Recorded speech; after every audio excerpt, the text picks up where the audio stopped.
You okay?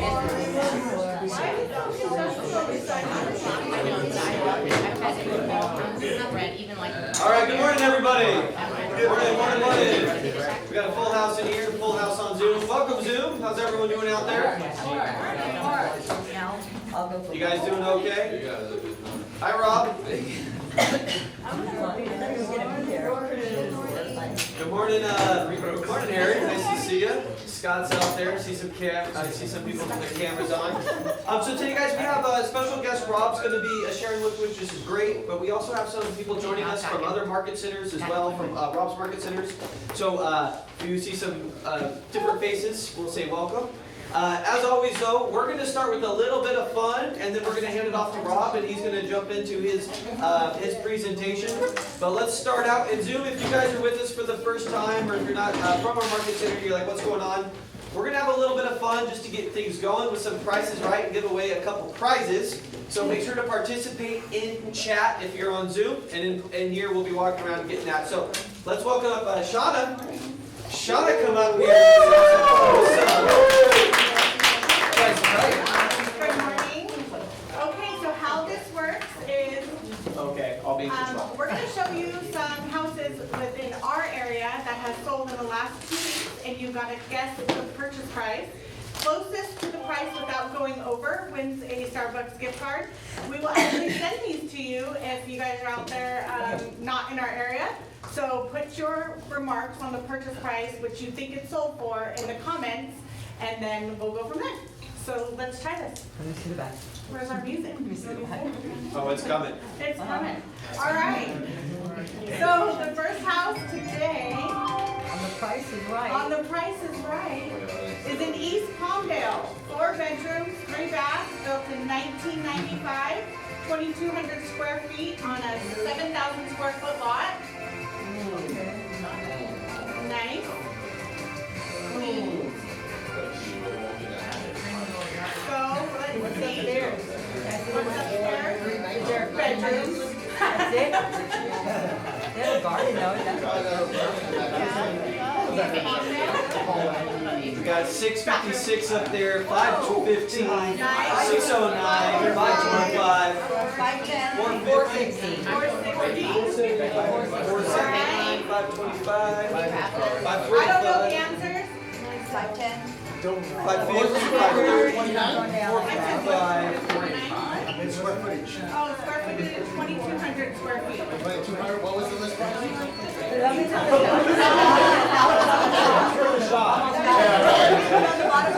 All right, everybody have their answers already? Everybody have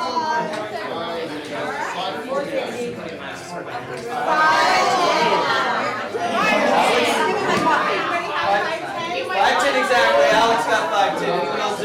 There's some up top. Over. We're over. Who got 510? Oh, my Alex, good job. Know the market. 550. Now I can wake up. 550. Over. What happens if everyone goes over? Then nobody wins. You can go over. You save your card. Yeah, or somebody who bet $1. It's like the price is right. All right, so the second house is West Palmdale, 4 bedrooms, 3 baths, built in 1992, 1,500 square feet, again on a 7,000 square foot lot. This one actually, it is tiny too, but it's nice, very clean, It's a good starter home. good starter home. Only 2-car garage, correct?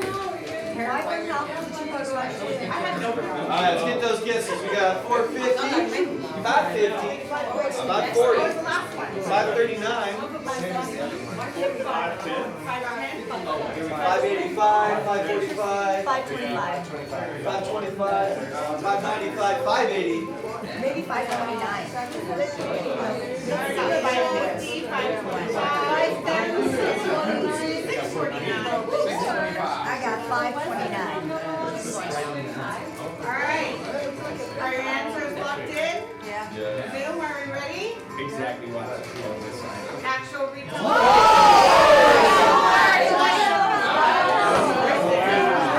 462.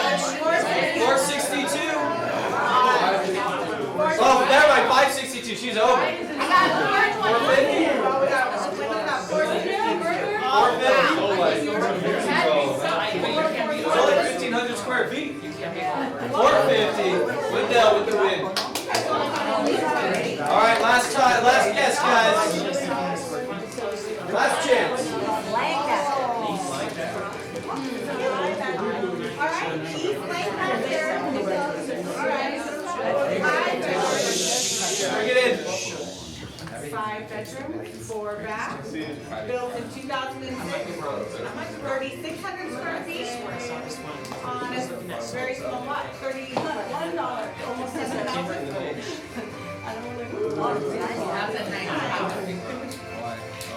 I like that. It's pretty. That's a dry backyard.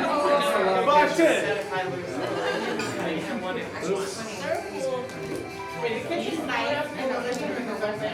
It's really nice. That kitchen alone would sell. See some guesses. 519, 590. You guys see the guess. You guys are- Sarah's got 595, 605.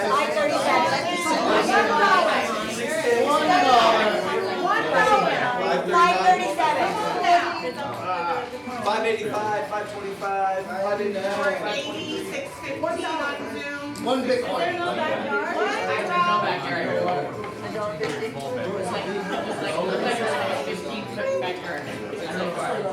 All right, actual retail price. Alright, actual retail price, are you ready?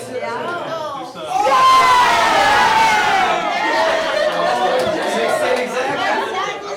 Nicely going, got 16 as well. Oh, Leslie. Leslie got it right. Sarah got it right. And Tef got it right too. We got 3 winners. Nice. There you go.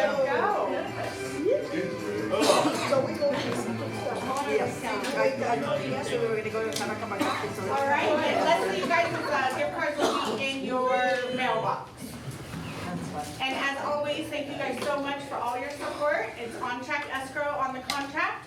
We're right next door, and we're here for anything, for all your escrow needs. So thank you guys for all the support over actually last year was amazing. We are looking forward to this year. So awesome, thank you. All right, thank you, Sean. Thank you so much. We appreciate you. We just have a couple quick announcements, and we're going to hand it off to Rob. Rob, are you co-host? Are you good on that?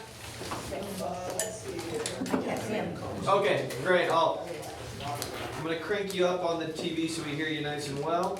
All right, just a quick announcements, guys. Red Day, today's the last day to sign up. If you want to join us for Red Day next week, May 12th, pass them around. We also have the office sign-up sheet for everyone that's here in the building. We got a bunch of you guys to sign in, some chance to win some prizes. But Red Day, May 12th, guys, next week from 8:30 to 1:30. We're going to be helping take care of, what's the school name? Tamarisk. Where's that at? Perfect. We're going to go over there. We're going to help. We're going to help plant gardens, paint some stuff, fix some things that need fixing, and just help out the school that is in need. It's a low-income school. We must RSVP no later today because we have to let the school know who's coming onto the campus. So please, if you'd like to join us, sign up today. We have a bunch of people already signed up. Today is the last day. All right, Mr. Rob Talbot. Mike, can you swing him around up front? We'll let you take control. And we appreciate you coming in. I think we need to turn up this TV too, Mike. It's a little quiet over there. We're swinging you around to the TV in the front of the room, so we have a bunch of people in here. There we are. And you're in control.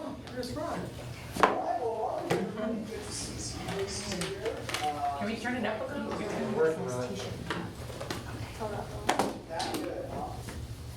Wait, hold on, Robert. You're a little quiet in our room. Give us a half a second. I was doing whatever I could to mute you, but it wasn't working.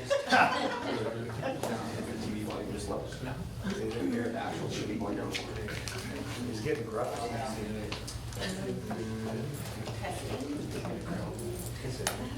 Is your end, Rob, is your end quiet for some reason? Is your mic? I can hear you. Just Yeah, our TV's all the way on 100 and we're all the way up. You can't hear me? Oh, we Oh, can yeah. better. It's better now. There you go. We're good. That's better. Alright. I'm moving the microphone into the screen. We're good. We hear you. Alright, loud as possible. Alright, how's everybody doing? There we go, that's awesome. Okay. Well, I have a limited amount of time. I'm not one for many words. short, so I'm gonna be quick. Jared shared with me that we've got 1 hour. Yeah, 1 hour. Okay, and we're 11 minutes in, so we're gonna get going pretty quick here. All right, today I'm gonna be sharing a class that I've taught a couple times. It's been several years since I've taught it in the Antelope Valley, but it was originally a breakout that I did at Family Reunion in like 2015. It's evolved a little bit over the years. I really like teaching this one because I think it's one of the foundations of what we should be focused on as successful agents. I will confess to you that I did not update my PowerPoint from last year, so there might be a couple of typos with 2021 in there. Bear with me as we go. Okay, so today's class, we're going to be talking about the 10 highly effective habits of successful agents. A place for everything and everything in its place. Free your mind and learn how to organize your life and business to increase productivity and profitability. Can everybody see my screen right now? Yes. All right, hold on. I'm going to switch here. I just got to switch screens. There we go. All right, I'm going to start off with one of my riddles, and you guys may have seen it come up on the monitor already, but I love reading this at the beginning of the Business Planning Clinic and this class right here. And it's a poem. The poem is, I am your constant companion. I am your greatest helper or your heaviest burden. I will push you onward or drag you down to failure. I am completely at your command. Half of the things you do, you might as well turn over me and I will do them quickly and correctly. I am easily managed. You must be firm with me. Show me exactly how you want something done, and after a few lessons, I will do it automatically. I am the servant of great people and alas, of all the failures as well. Those who have made great, I have made great. Those who are failures, I have made failures. I am not a machine, though I work with the precision of a machine and the intelligence of a person. You may run me for profit or run me for ruin. It makes no difference to me. Take me, train me, be firm with me, and I will place the world at your feet. Be easy with me, and I will destroy you. Who am I? Time. Myself. Your calendar. Your calendar. We got any answers? Time. I am a habit. You guys see this all right? Yeah. I am a habit. So if you read through that poem again, you think about the successful people understand this, and that's what we're going to be talking about today. Is that habits? This is my favorite line right here. I am the servant of great people, and alas, of all the failures as well. So Gary Keller says that we don't actually choose our goals. What we choose is our habits, and our habits determine our goals. Does that make sense? I gotta switch the camera to where I can see the audience so I can follow people. All right, next slide here. Which slide are you guys seeing? Are you guys seeing this one? Yeah. 10 habits. Okay, good. All right, let me get it. So what does a habit mean? I read you guys the poem. I love neurolinguistics. I love NLP and the power of words. What I think is fascinating about words is that just one word has, if we look up the definition, a multitude of other words that make the meaning of that one word. Right? Just one word can tell an entire story. And in fact, there's certain words that we can say that just by saying one word would make everybody in this room feel a certain way. Right? Whether it's emotions that go up or down, there are words that are so powerful that it can invoke emotions and actions from people, even just like unconsciously. Would you guys agree? Yes. Yes. So the definition of a habit is a settled or regular tendency or practice, especially one that's hard to give up. So what's an example of some habits that we have right now in our life that are very productive? Good habits that we have. What are some examples? Brushing our teeth. Yeah, brushing our teeth. What else? Getting up early. What else? Showing up. Legion already. Yeah, I noticed that everybody inside of the office right now has clothes on. That was a pretty good habit. Right, to get dressed before you left the house today. That's a pretty good habit. And it's interesting that there's some habits like getting dressed. One of the names for a book that I want to write is called Naked Goals. Naked goals? Naked Goals. And I think it'd be fun to just make the correlation to the fact that no matter how busy we are, no matter what the delay or what's going on, we find a way to at least throw on some version of clothes before we get out of the house. Right? It's a habit, it's a standard that we keep in our life that we've all agreed is the minimum cost of being a part of our society. You're never too busy to throw on some sweats or some clothes. That's just the way this society works. And I think about that because I'm like, what if the habits that truly benefited us, the habits that really created a life worth living and experiences worth having, what if we took the same type of exception and set the same type of standards to the habits that serve us, the same way that we do with the habits that we all agree to, like getting dressed? And so that's what we're going to talk about today. We're going to talk about what are the habits, what are the common denominators, the patterns that show up with highly successful people. These are people that have found a way to continue to be successful, and there's some patterns around what they do, and we've identified those habits, specifically to the business of real estate. Okay? So let's jump in here. The definition of a settled or regular tendency or a practice, especially one that is hard to give up. We're going to be talking about the activities that are so effective in our business that we're going to make habits of them that are hard to give up. So the first question I have is, has anybody seen this before? Say aye if you've seen this before. Aye. Aye. Okay, here's a pro tip. If you would sit down and just have a time out of your week where you were reflecting or journaling, and you were asking yourself the question, what's the one thing that I can do? What's the one habit I can have, the one routine that I can have, that by doing it would make each one of these areas of my world just a little bit better than it was before? If you set aside some time to do that, I promise you, the questions that you start confronting are going to be well worth your time. Right? What is it that I can do that can create a habit around my spiritual life, my physical health? Right? And not all of us can go and run a marathon, but there's literally some plans out there that say couch to marathon in 6 months. There's a plan out there that says that no matter how out of shape I am, no matter how little I've ever ran in my life, there's a plan that baby steps you into running a marathon inside of 6 months. And there's all these testimonies of people that have done it, weighing 400 pounds, that cut all this weight and ran a marathon after 6 months' time. And I think if that's what's possible for my physical health, think about what else is possible for just my finances, for my business, for my job, for my relationships.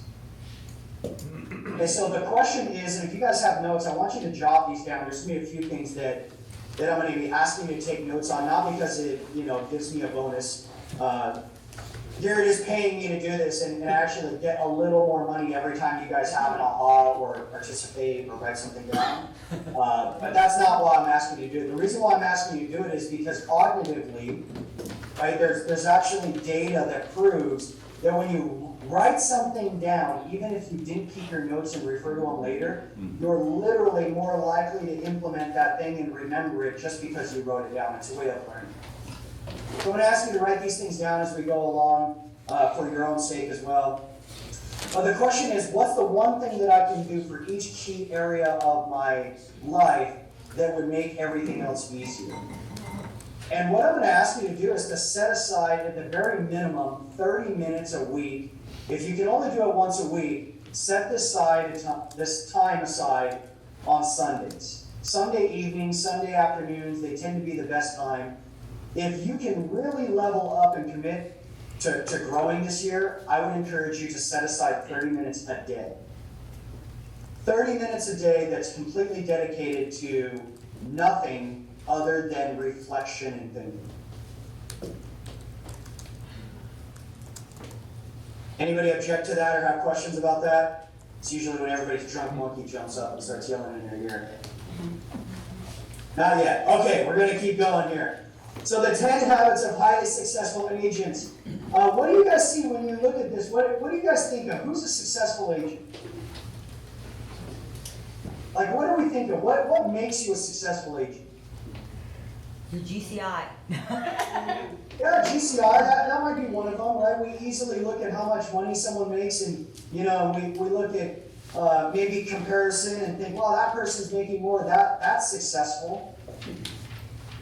Right? There might be a number like $100,000 a year. There might be other people's numbers like $1 million a year. What else would make someone successful? I think that they're able to live the life by their design and have time for all areas of their life. Yeah, I think that's definitely the description of someone successful. The way that I describe a successful person, so in this case a successful agent, whatever we're going to do, and this is just my version of it, but I describe this person as a goal-oriented person that has a track record of routinely accomplishing those goals. A goal-oriented person who has a track record of routinely accomplishing their goals. That's successful to me.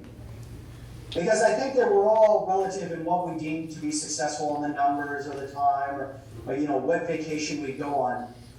But when I look at someone successful accidentally, like they accidentally have the kind of life that I want, I've also learned that oftentimes it's not even the life that they want. Or maybe they're making $10,000 a month and they're looking to do 100, or they're making $100,000 a month, they're looking to do $1 million. It can all be relative. But when you're someone that is goal-oriented, meaning you understand the process of setting a goal for yourself, stretching yourself in a way that makes you better than you were, and you're able to articulate that, clarify that, write it out, and then even better, you're able to go out and routinely, not every time, but routinely follow the strategy that makes you successful.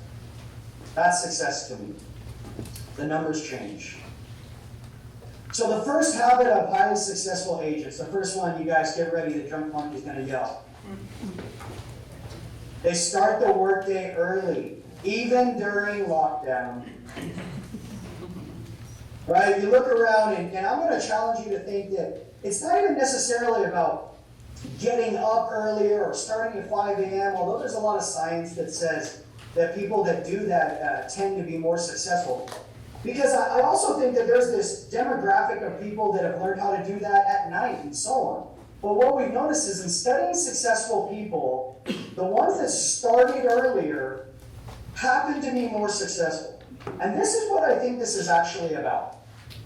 I think what it's actually about is them understanding how to manage their energy.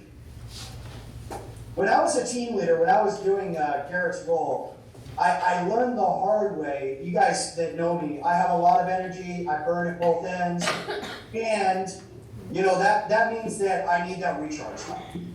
And I learned very quickly with the demanding schedules of being a team leader, the long days and the high energy I needed to teach a class or have a recruiting appointment or consult agents, I learned very quickly that I was at my best when I could manage my schedule around the times of day that my energy and my mindset and my mood were at its best.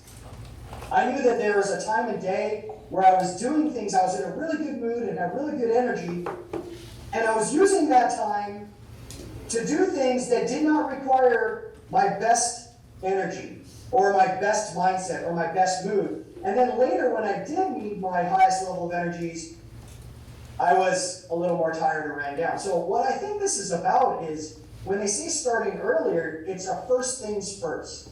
When my energy is good, it's making sure to do the things that are most important while I have the most effective mindset and energy. There's a quote from Aristotle, and Aristotle says that it is well to be up before daybreak, for such habits contribute to health, wealth, and wisdom. It's kind of a fun one. I don't know if I agree with this super early, but there is math to prove it. I think this one, like I said, is much more about what you do and when you do it.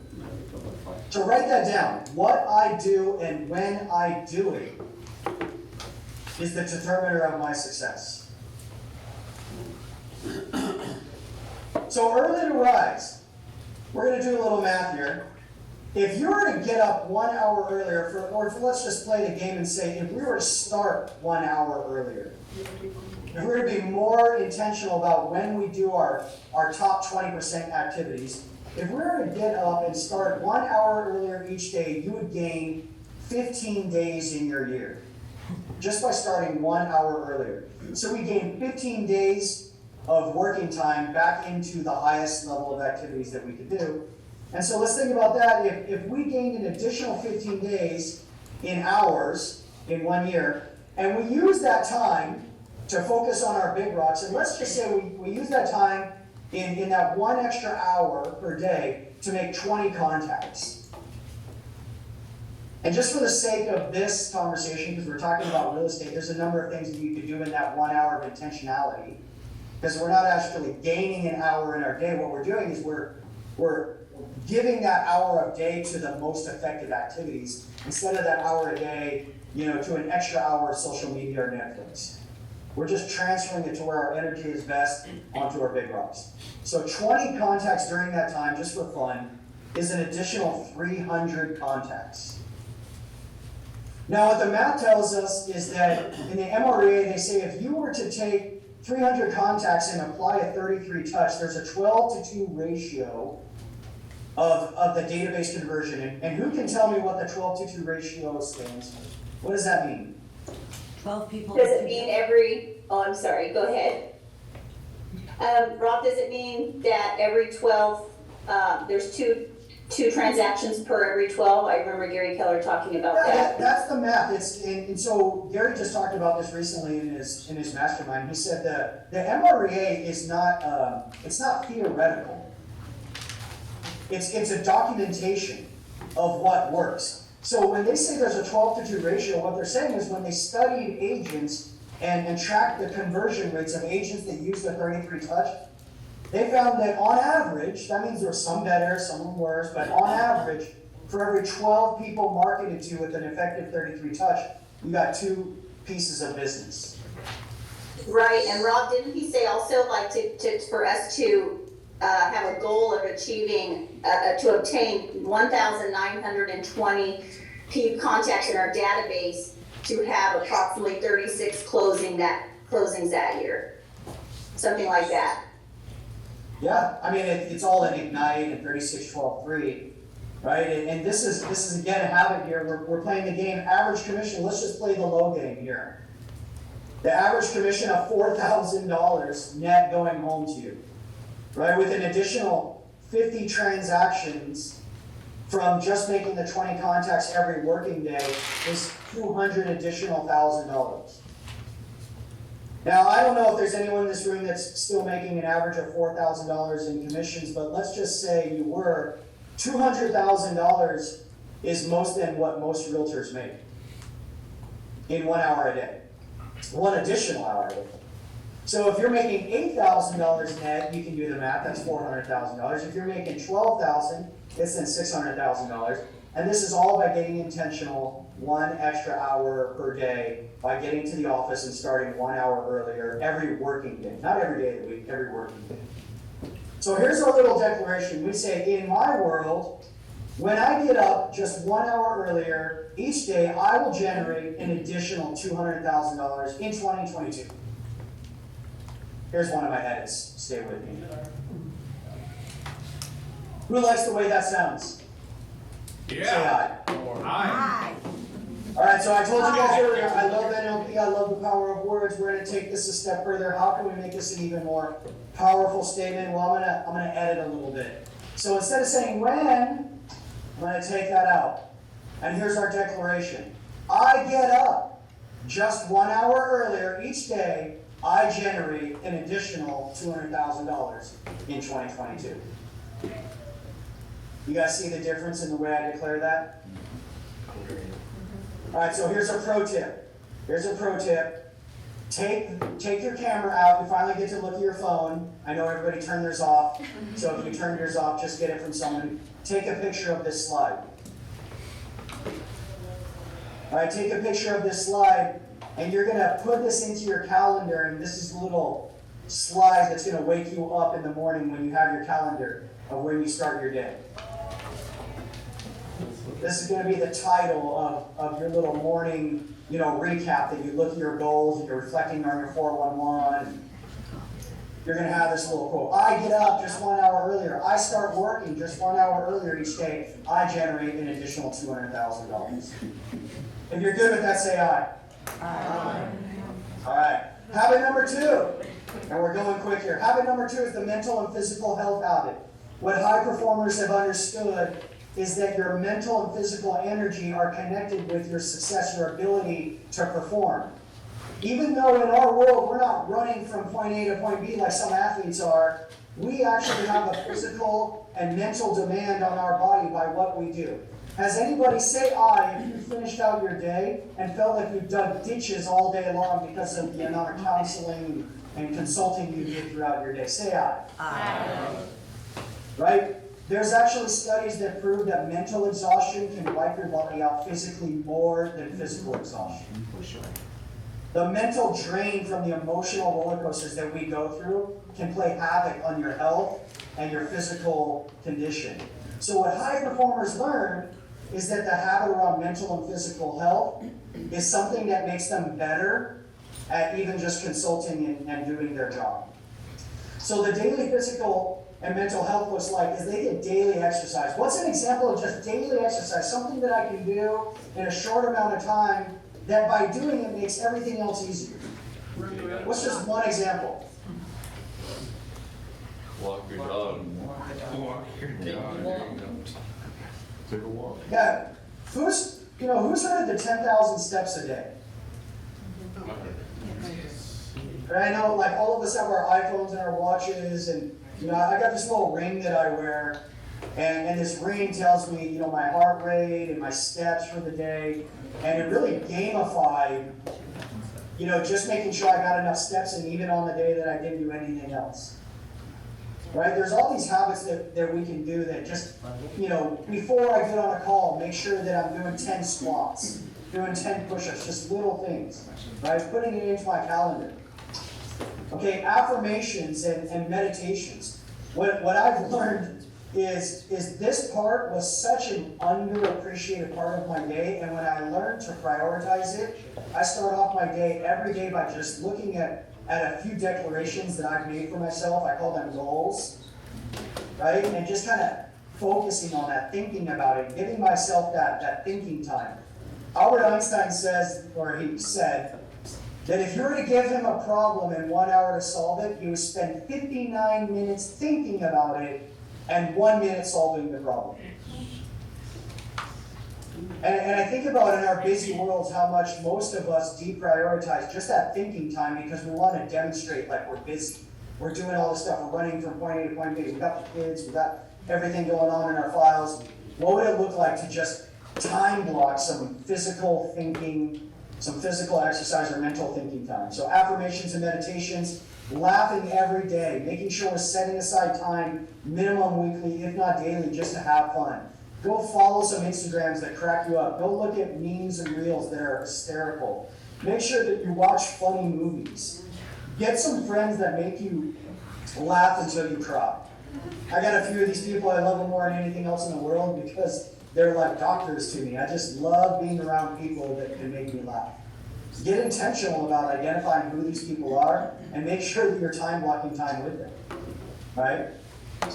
All right, I want to spend some time on this because this is a level of awareness that successful people have And what they did a study on this, and this is kind of deep, so I'm going to go quick, but I'm also going to stop and give you guys a tool about what this means. What they found is that only 5% of the population had a poverty mindset, a poverty class consciousness.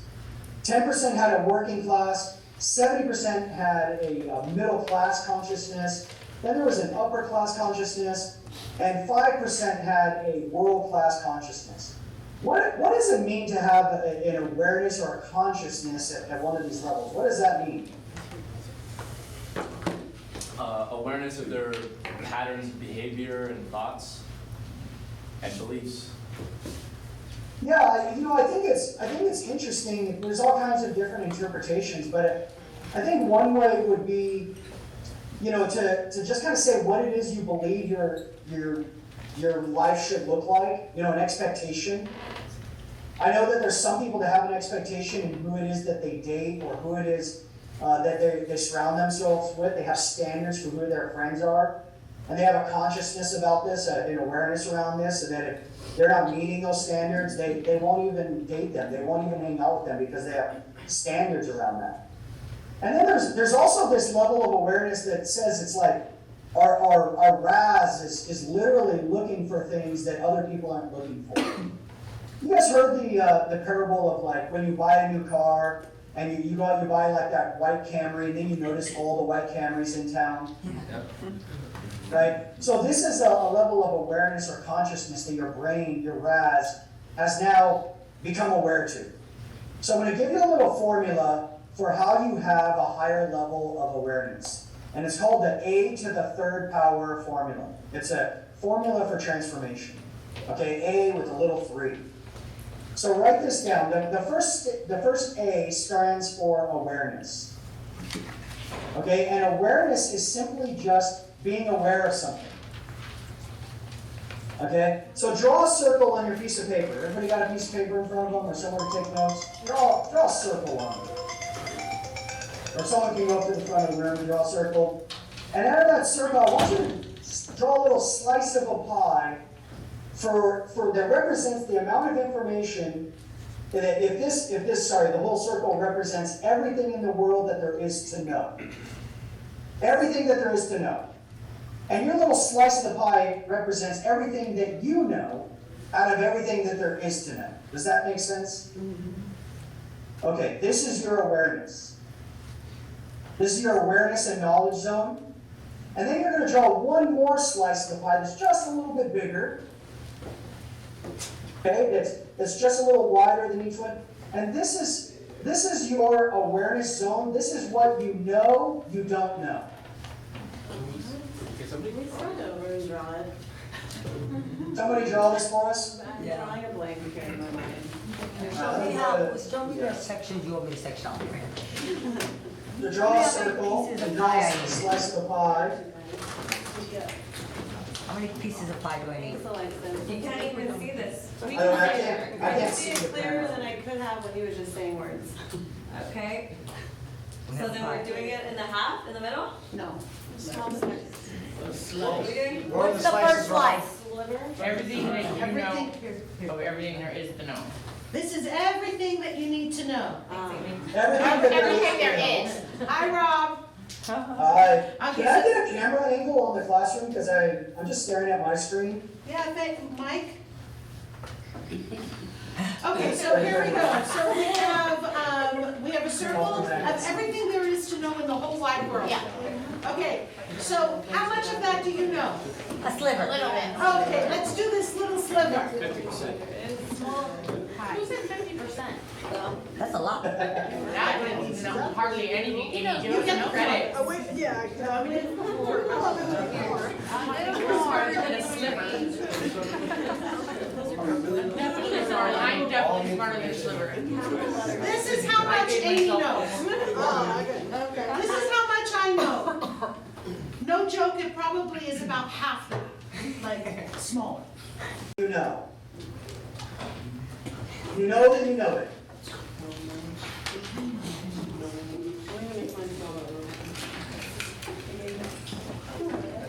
Okay? And then, by the way, this can you turn the camera on, because I can't I see? think that for some reason, Rob, our camera disconnected and Mike's trying to fix it. We're not sure what's going on. I just like to see the people and be able to gauge it. All right, so the second slice of the pie is your awareness zone. This is what you know that you don't know. There we go. Look at you, Mike. You're awesome. What you know you don't know. And here's an example of that. Is that, like, for instance, if, you know, one of you ladies in the room was to turn to me and, you know, just be talking about something that has to do with being a woman in the workforce and, you know, in the modern day, what it's like being a woman and a boss babe. And I was like, oh, I totally get it. I totally know what it's like to be a woman in the workforce today. Everyone kind of roll their eyes and be like, yeah, but do you? Right, does this make sense? We'd all kind of have that like eye roll. What I really mean by that is that I have an awareness of what it might be like, but I don't actually know. It's that I know that I don't know. Like, I know that there's people who know how to build rocket ships, but I know that I don't know how to do it. It's in my awareness. Okay? Now, everything else, so if you just kind of color in everything else outside of those two slices, Amy, the rest of the pie. Right, so this is everything else that there is to know, which means that this category is everything that I don't know that I don't know. I'm ignorant to it. It is in my blind spot. I don't know what I don't know. Who just had an aha? Say aye. So that means that, like, for instance, if I was to tell you right now that there's a intergalactic truck stop on the dark side of the moon, that aliens come and refuel their ships, and they're coming and going all the time, right? Like, that's not even something that's in our awareness. Like, we don't even think about that. That is definitely in the category of things we don't even know we don't know. Like, wait, what? I didn't even know that was a thing.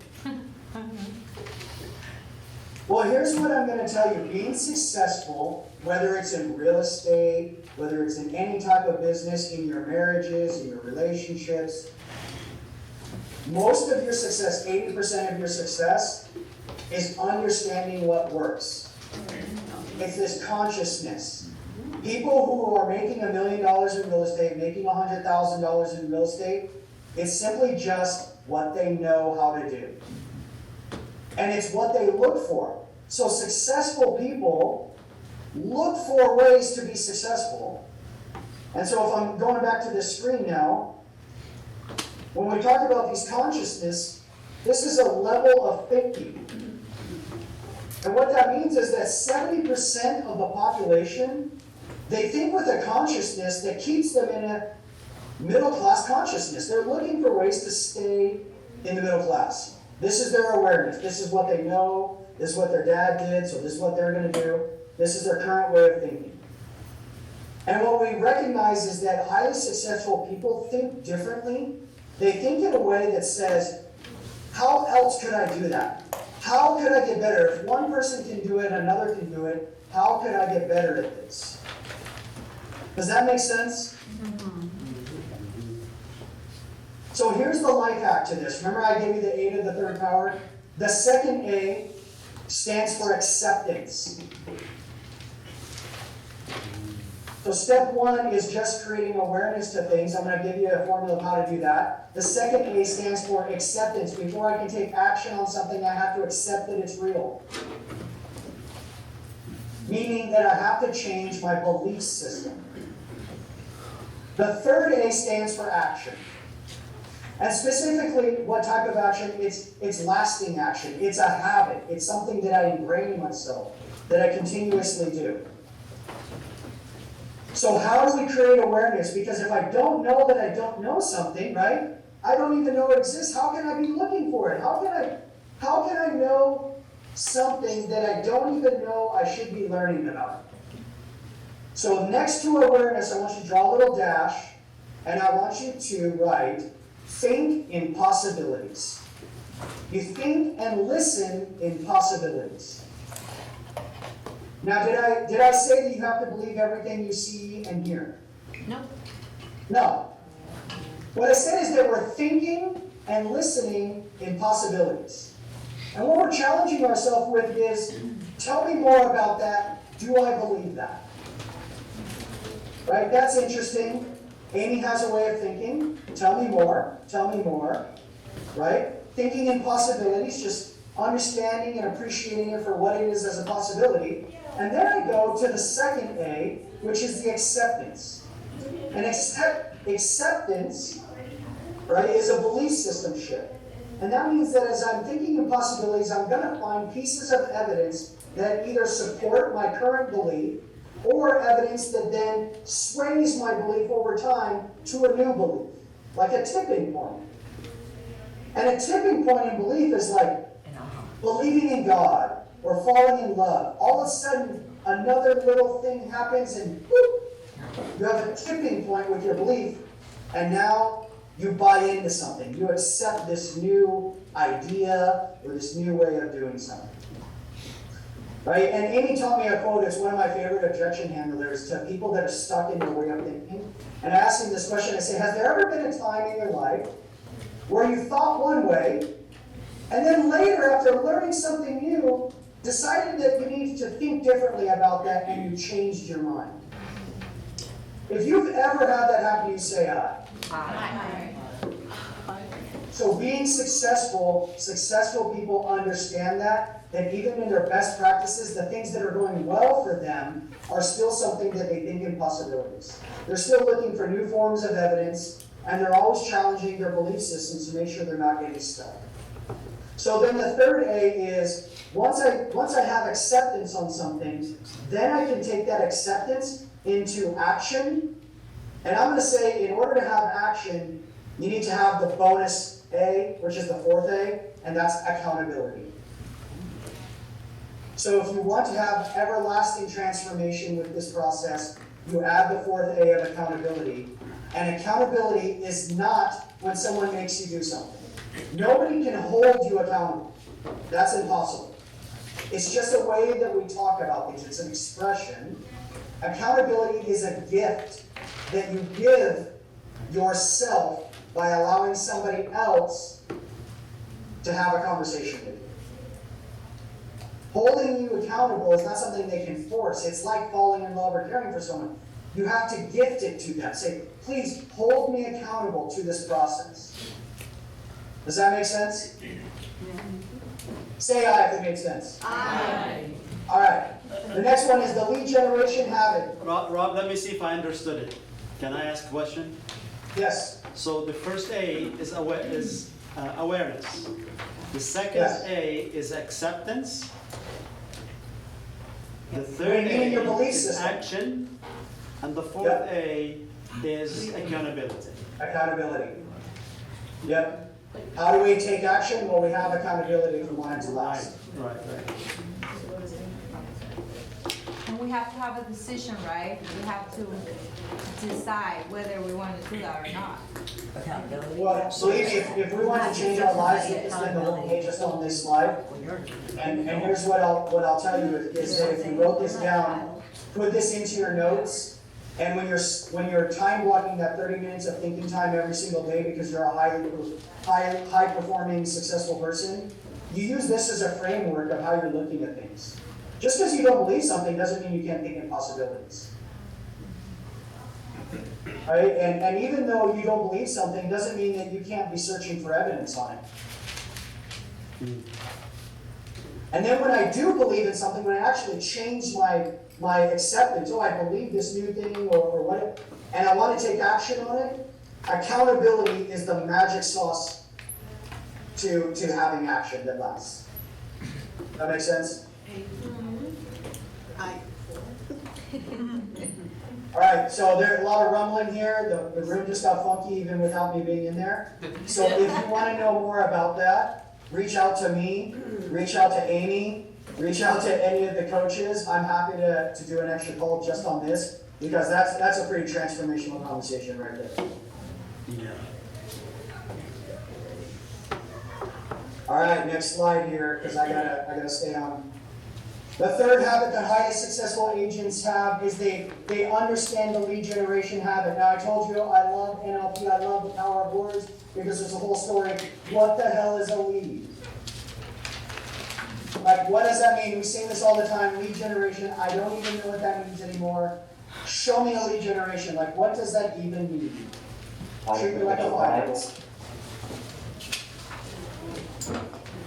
What is it, Will? I heard you speak up. Finding potential clients.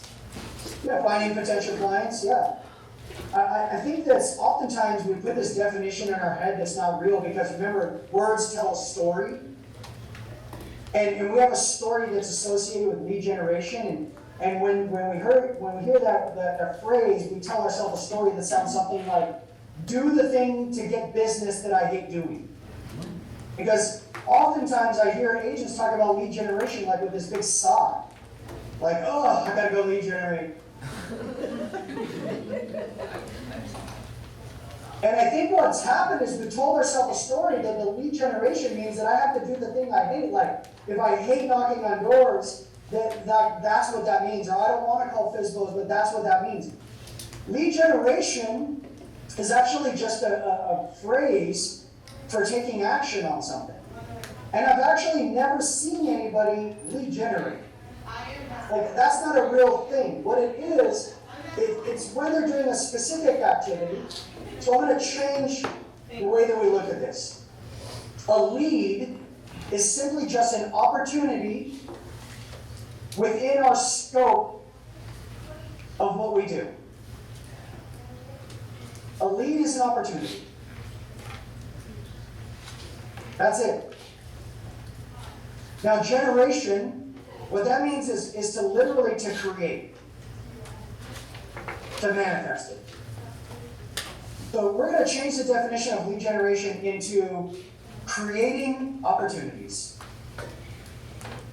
That's all we're doing. We're just creating opportunities. Does that sound nearly as scary? All right, so what does that mean, the lead generation habit? It means that they have a habit. Highly successful agents understand that they need to have a routine and a habit of creating opportunities. In fact, there was a survey done a few years ago by Keller Williams, and they polled all of the top agents in all of Keller Williams, and they said the number one reason that they're attracted and stay with Keller Williams, these people making $1 million, is because this environment creates opportunities. It's an environment with leaders that create more and more opportunities, and that's what they wanted from this company. It wasn't just the training, it wasn't just access to the materials, it was the opportunities they got from it. So the lead generation habit, I'm going to jump in here, put all these up. What is your commitment to this? I would highly recommend that you are time blocking your 20% activities. This is one of the most effective things that you could do early in the morning when your energy is highest. So this is a quick exercise. I'm not going to spend a lot of time on this for the sake of math. I'm going to show this to you, but what we found out is that if you were to put, like we said earlier, if you were to take an effective 33 touch, which means that it has 4 voice-to-voices, 12 directs, and so on, you apply that 33 touch with an average of 75 cents per touch, you'd spend $20,000 a year contacting 954 people. 954 people in my Nets database brings me 159 sides at a $6,300 net commission, which is about the average of the Antelope Valley go-home money. You're making $1 million a year. So anybody who thinks they can't afford to market to enough people to make $1 million, I hope you just had an aha. 954 touches, let's chunk it down. In 60 working days each quarter, that's 16 voice-to-voices each day. 5 days per week. By the way, I've done the math, okay? That takes about 3 hours to have voice-to-voice conversation, 16 voice-to-voice. Because on average, you're going to make about 20 dials per hour. You're going to have right around 5 conversations per hour with breaks and elaborations. So 16 voice-to-voice is about 3 hours a day, even with all the conservative additions of taking breaks, going call to call. 60 working days each quarter, 16 voice of voices is $1 million in GCI. Working 5 days a week, 3 hours a day, and having conversations, just building opportunities. The fourth habit is run a business habit. All right, so what does that mean? It means that top performers understand the language of business. They understand that business is about their numbers. They follow a budget. If anybody's drunk monkey, just kind of roll their eyes, say aye. Yeah. They follow a budget. In fact, with Gary Keller's mastermind, his top 100 agents, you're not even allowed in the room if you don't have your P&L with you. Hold on one second. Yeah. Have to be myself. Actually, 1 second. My neighbor needs my truck. What is that? His neighbor needs his truck. He's in Tennessee. He hasn't got to have it for you. He was just saying on average. All right, that's fine. 60 words a day. I saw my neighbor hovering around. I'm like, oh, yeah, I told her I could shoot the ball. All right, so they follow the MRE budget, and what I was sharing with you is the top performers, they get that the goal is net profit, that they're looking at their numbers, and how often do you think they're looking at their numbers? Yeah, I think the higher level you go, the more often they're looking at it. What I know is with our companies, with the market center, with our businesses, we literally look at the numbers every single day at the market center. Every single day, our leadership teams get together and have a very specific agenda-based conversation around the metrics. I would tell you that if you're planning on being successful in this business, if you're planning on getting to the next level, no way you can do this less than once a week.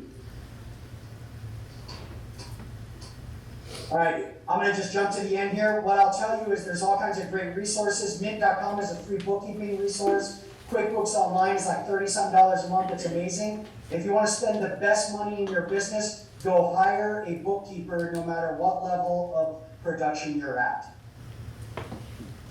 It's about $150 to $250 a month in our area. Hire a bookkeeper. They will do all this for you. They'll give you a P&L. It's amazing. The personal development habit. High performers understand that personal development is the key to their improvement. Learning is the beginning of wealth. Learning is the beginning of health. Learning is the beginning of spirituality. Searching and learning is where the miracle process all begins. Anthony Robbins, who's one of the mentees of Jim Rohn, says that the ultimate resource is resourcefulness. It's not necessarily knowing how to do something, it's understanding how to learn how to do something. And I tell my kids this with school. I don't care what your grades are nearly as much as I care that you're learning how to learn. I don't care if you forget the material they teach you. What I want you to do is to learn the process of identifying something you want to know more about, how to internalize that information and articulate that you learned it. And if you can learn that, you can forget the information and come back to it. Right? My daughter right now has a math tutor for math that I do not know how to do anymore. But I said, I may not know how to do this, but I promise you, I do know how to learn how to do this. And if I needed to do it, I could learn how. Focus on that process. High performers understanding that they're learning-based, they're coachable. One of my favorite quotes is that a wise man can learn from anyone, only a fool can learn from no one. So 5% of the population, study personal development. They invest on average $10,000 annually. Right? What I'll tell you is that every leader that you guys are looking at right now, I know that Sam, Amy, Garrett, myself, all of us, literally, and I'm not exaggerating here, literally spend tens of thousands of dollars a year on self-improvement. Yeah.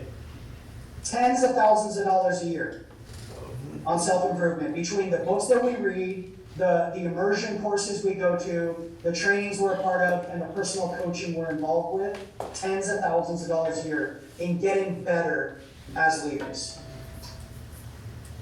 The strengthening relationship habit.